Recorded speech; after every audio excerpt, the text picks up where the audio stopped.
as you can see, I'm now in Wuhan, and the Indian Prime Minister Narendra Modi has already arrived here in Wuhan. And at the point I'm speaking, President Xi Jinping and Narendra Modi has already had the informal summit between the two sides.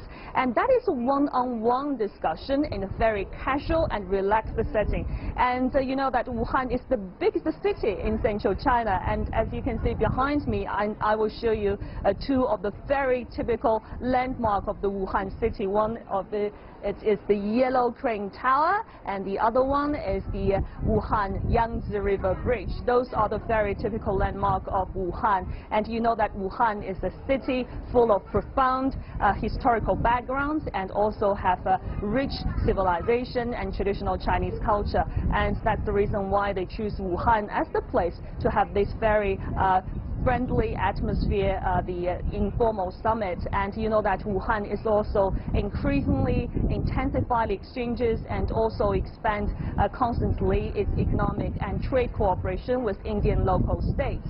And you know that Indian Prime Minister Narendra Modi has been to many cities in China, including Guangzhou, Beijing, Xi'an, Xiamen, and also many other cities. That means that Modi has already traveled to eastern, southern, and also northern and western parts of China, except central China. So that's the reason why they choose Wuhan as the place to have this informal summit, because many believe that this visit will just give Narendra Modi a brand new experiences and will also increase his understanding of China. And later in June, Narendra Modi and President Xi Jinping will also have another meeting during the SCO summit in Qingdao in Shandong province. So the high-level exchanges in such a frequent way just indicates that the strong momentum of the development between the two countries.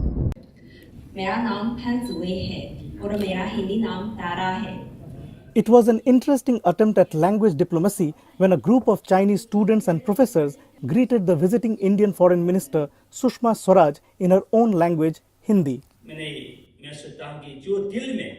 At an event celebrating the contribution of Hindi in India-China friendship organized by the Indian Embassy in Beijing, Swaraj urged Indians and Chinese to learn each other's languages to overcome communication barriers.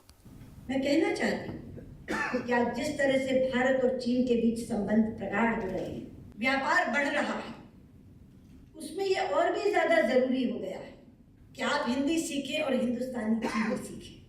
The Chinese students agreed, and so did their professors.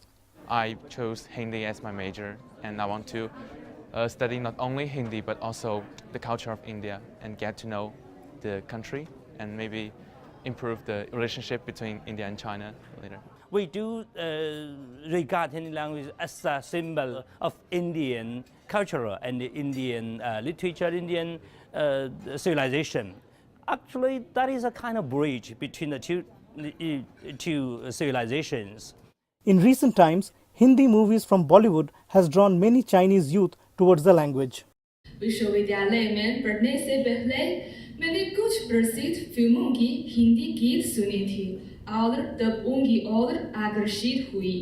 Actually, I've seen many of them, like 起跑线, you know, and 摔跤吧，爸爸.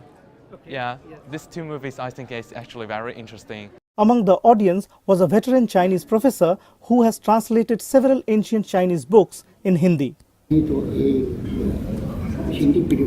Hindi परिवार पढ़ाना ही सत्य से और इन सब हिंदी का होता है.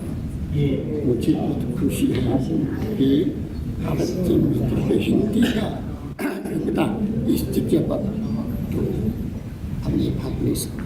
When a Chinese student said her dream is to visit India, Swaraj promptly invited a delegation of 25 students to India. Bharat एक रहस्यमय देश है. भारत में जाना और वहाँ खुद को देखना मेरा एक सपना है. बिटिया, तुम्हारा ये सपना अभी तुरंत साकार होगा.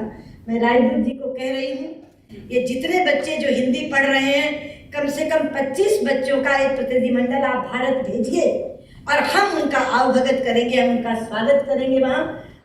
As Chinese investments grow across various states of India, there's an increasing interest among Chinese in Hindi and other Indian